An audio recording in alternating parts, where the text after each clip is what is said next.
Hello everyone, welcome to my channel. This is Rachel and I am here to bring you another idea on how to do your own embellishments for Christmas projects. So I previously posted how to do an origami Christmas tree, which were these.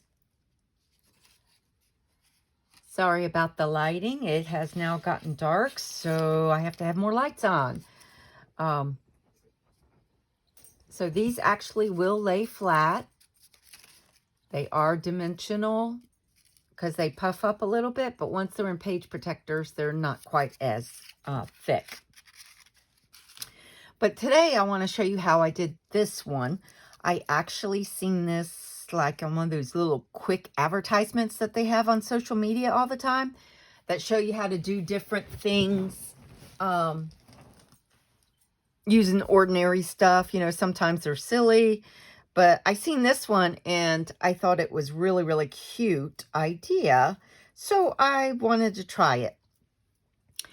And it just takes, you really need to have either cardstock or double-sided paper, unless you don't mind the white showing on the back side, because you do see the insides of these loops.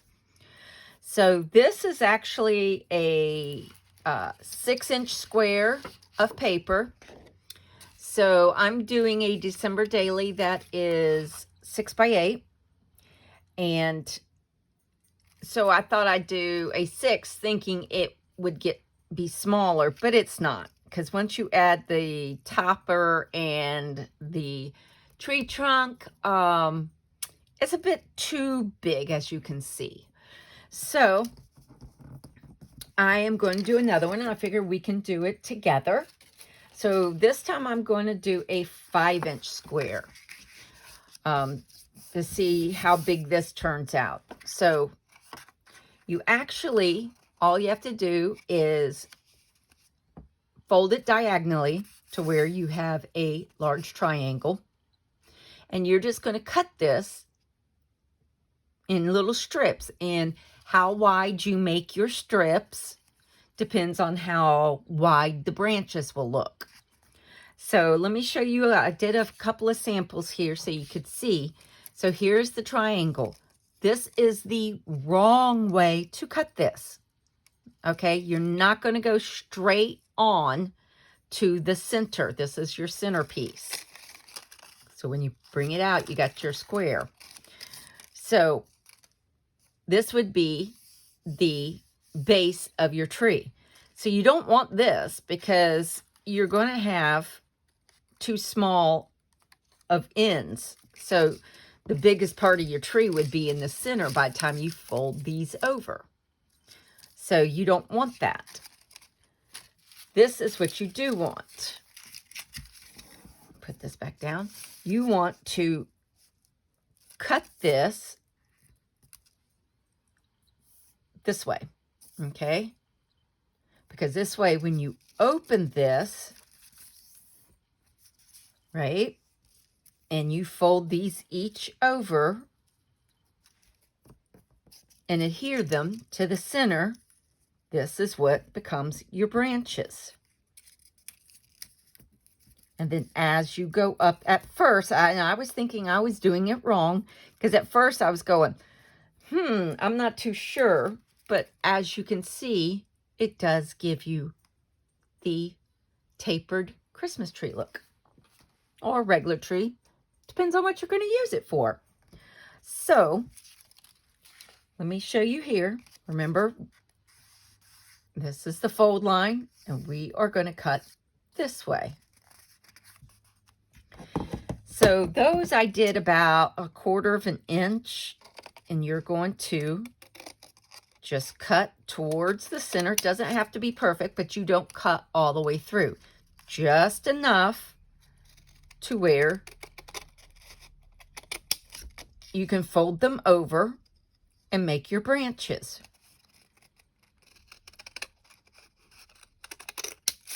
They don't have to be perfect.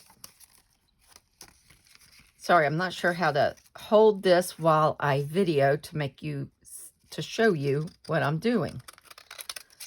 So I'm just trying to move this a little bit so you can see. And you just keep on going all the way up.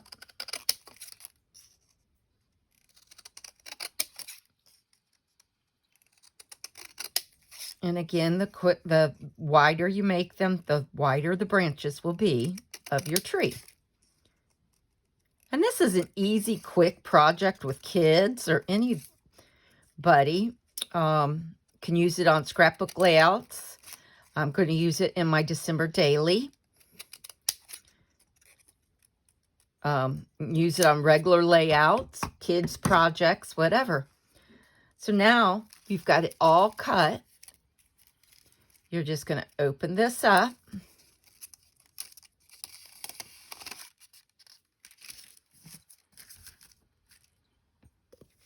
I like to use liquid adhesive. And all you're going to do is bring this over. A little dollop of liquid adhesive. You don't have to use liquid adhesive. That's just what I like to use. Use whatever you have. Glue stick, tape runner, whatever. And you're just going to do that all the way up the tree. Okay?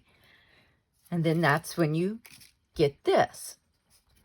So you can just cut a piece of brown cardstock to make your trunk. You can put a star at the top. If you're going to make this a Christmas tree, that is. Star at the top. You could use a bow. Just put a bow at the top if you wanted to. And then you could decorate it using stickles or liquid pearls, Nuvo drops. You can have adhesive pearls or gems, sequins, like, let's see if I can get this on here so you can see it. Just put sequins on there. There's some, those are the dome regular type sequins. These are some flat sequins. Okay. You could also use some pom-pom trim and maybe make a garland going across. And here's some pom-poms if you wanted just different pom-poms. Depends on how much dimension you want. You know, this is already a little dimensional. I actually have 2 albums this year. So the dimension's not going to bother me, but other people it might. You might be trying to keep it a little bit less dimensional. See if I can put this somewhere where it's not going to roll. You know, once you adhere these, they're not going to roll. You know, you can put them anywhere. But for the sake of this video, I don't want to do that. No, I'm just going to leave it right now. So you could decorate it however you want. And I don't know if most people realize this. If you've heard of the diamond dots painting, which are made with these little sequiny type pieces, you can get these for like $2 to $3 depending. I always catch them on sale, but they're really, really teeny and they have a sparkle to them. So you could even use those if you wanted to on there. And they're little small ones. And look how much you get in a jar. I mean, you get a lot. Oh, well, I'll get that in a minute. And there's, let's see, 0.42 ounces. So it's not even a half an ounce, really. But there's a ton of them in there. Ton for $2. But they're little, you know. If you like smaller embellishments, I love them. So they work for me. So there's just different ways you can do this. I do have one other tip, though. And that's if you put something at the top, like a star or whatever, and you don't want the piece to show. So by the time you get to the top, you're going to have a bigger piece. So when you put the star, let's say you put a star or whatever, and it shows a little bit, you see that right in there? So what I did was just take little fine scissors and just cut right out of that area. And then that's, you can see the back where it went up. And I just cut those edges off so it wouldn't show. Now you could, you know, this one I didn't cut as far up, but as you can see, I can still cut that one more time and make that a bit smaller. So I hope that kind of helps everyone. It's not hard to do. It's very easy. And you could do it with your family and make a whole bunch of them. Let the kids play. Use up your scraps. Use pattern paper. Again, I would suggest that you use two-sided pattern paper if you use pattern paper, so that the white doesn't show if you don't like that. And so you just go on up, just doing that, just one right, lapping the other one until you have your Christmas tree. So hope everyone enjoys that. Give it a try. And thank you for stopping by my channel. And I will try and do some more how-to videos and tutorials and process videos in the future. And I will talk to you guys later. And let me know if you try it and you do anything with it. Thank you. Bye-bye.